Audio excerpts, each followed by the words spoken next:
whilst our Marigold Hotel guests have been exploring more exotic retirement options, we have packed Andy Kershaw off to a care home in North Yorkshire. Doesn't sound as glamorous, does it? Not as a resident, though. Depends what time of year you go. Maybe. It's all to find out about the time it was rocked to its very foundations by a legendary guitarist.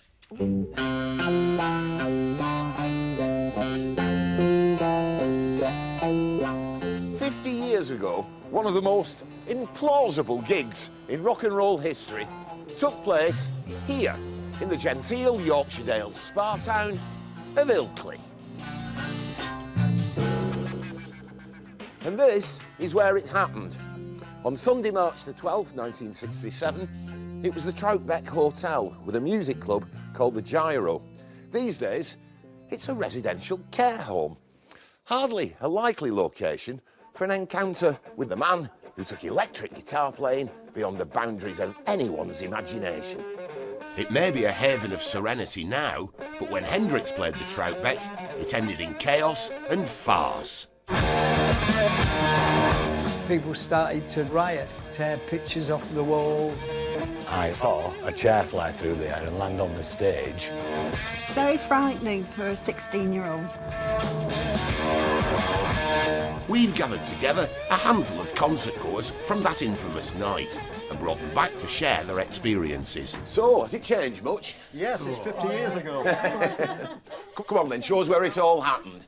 This was the cash point where you paid your 10 shillings. This is where you paid to get it? It was. Now, 10 shillings was quite a lot of money for a gig back then in '67. 2 weeks' paper round money. Was it? Yeah. What was the atmosphere like when you got here? Well, it was just so crowded. This is where the trouble kicked off afterwards. Around this point? Yeah. And this is where the ballroom was. All that's left of the room in which Hendrix played is this corridor.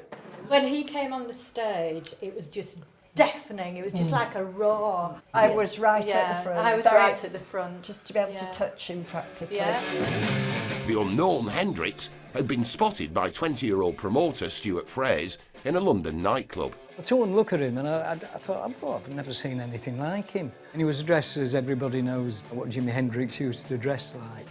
And I thought, I've got to have this guy, I've got to book him. But you didn't even know what his music sounded It didn't like. matter. It could have been an opera singer for all I knew.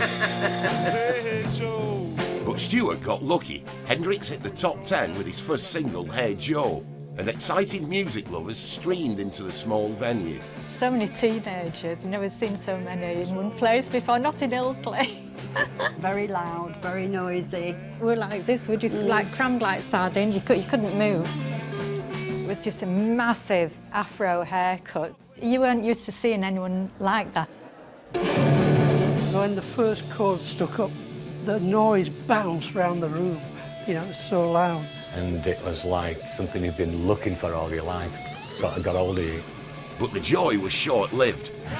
Only a few bars into Jimmy's second song, and the gig was brought to a dramatic halt. The police marched through the crowd, went on stage and stopped it. I remember the policeman came up to the mic and said, right, boys and girls, you're all going to have to go home. When I looked into the ballroom, they were shoulder to shoulder, and I had to push my way through to get to the edge of the stage. There was over 900. There should have been 250 maximum. I spoke to the chap playing the guitar. I didn't know who he was. He didn't stop playing. The policeman actually turned the power sockets off. And the funny thing was that when he turned round, Jimmy put it back on standby. And then Hendrix's reaction to being stopped. Oh, he couldn't on believe stage. it. He couldn't believe it. Did he just simply obey? Did he? He just obeyed it. He was a very well-mannered, nice guy. And at that stage, you could tell that things were going to start kicking off. A lot of people were angry and wanted their money back.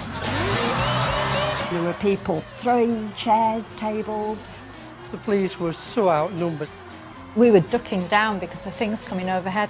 A lad took a large picture off the wall and put his knee through it. We were quite frightened, so we just got out. I was glad to be out there. You know, I was 15, I was quite intimidating.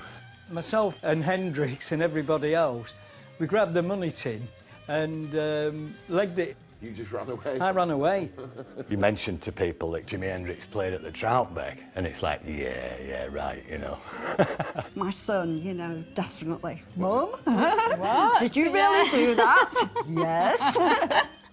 My children think I'm a little raver, I think. Well, judging by those fans, it just put a smile on the face. Anyway, whatever happened, it was a happy memory, that, wasn't it? Yeah. But anyway, Andy's managed to track down the contract, OK? So how much do you think Jimi Hendrix got paid for that gig? Yeah. 1967. No, I'd say... what year? 67. 67. 120. I used to think 120. 120, 30. Well, no, I know Ringo... It wasn't known. Go on, Paul. No. Well, Ringo rented him a flat, Montague Street, in 67 for £30 a month. Good knowledge, Sheila. Good knowledge, Sheila. Well, I thought he might have... Well, he told me that in South Africa, but I thought he might have wanted to pay his rent. 15 quid. 15. Oh, no, he was... Actually... Well, here's the evidence, because it was quite a lot, actually, Michelle. Yeah, 60 quid. There we go. Oh, he had his rent money. What year was that? 19...